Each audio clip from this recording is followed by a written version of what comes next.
Hello mga people, mga human being tips and tricks na karon!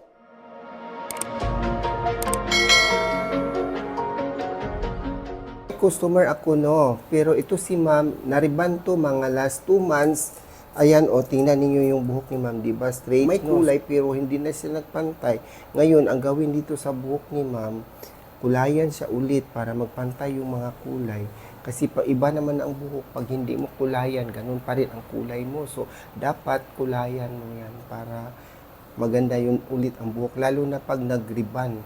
Na-riban to, pero medyo hindi naman siguro katagalan kay ano sa tingin niyo, 'di ba, straight pa at marami siyang BB hair, hindi yan nga putol-putol. Ayan, oh, marami siya talagang BB hair. Ewan ko kung bakit anong nangyari naging BB hair sila. Kasi BB nga pala. Ganon, di ba? Sige, itry natin itong pagandahin ang buhok ni ma'am. Ikulay natin para ma-even ang lahat ng kagandahan niya. Ito si 9-11 ang kulay na ginamit ko, si Igura Kohl. Pagkatapos, lagyan ko ng developer nga 12% para magklaro, para kumintab yung buhok ni ma'am. Kasi na parang nag-fading yung kulay niya, medyo matagal-tagal na yung kulay. So, dapat ipantay natin para hindi siya sayang yung kulay niya. Ang ginamit na developer dito is 12%. Bakit 12%? Para sila mag-even yung color kasi yung buhok ni ma'am is na dito, na wash out ng kulay niya, parang na-fade na. Para magpantay yan, i-12% mo. Okay. Pag 9%, so tagal siya mag-develop. So, hindi siya magpantay yung mga kulay. Yan ang sikreto sa kulay sa buhok. Pero depende sa buhok, pag medyo damis yung buhok, huwag mong lagyan ng 12% kasi yan, matigas at saka parang may chance na mag-brittle.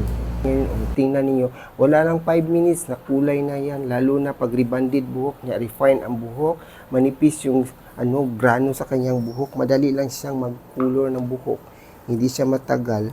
Lalo na pag katulad ni ma'am, palagi itong nagkulay, kung minsan 2 buwan lang, balik niya siya nagpakulay ulit. Ganun ang buhok. Basta, always kang nagpakulay, madali lang tumalab yung kulay na ilagay mo. Katulad nito. Then, pagkatapos, suklayin para siya mag-even yung mga kulay na ginawa mo. So, ganito talaga mag-haircut. Pagkatapos sa kabilang banger, dito na sa kabilang banger.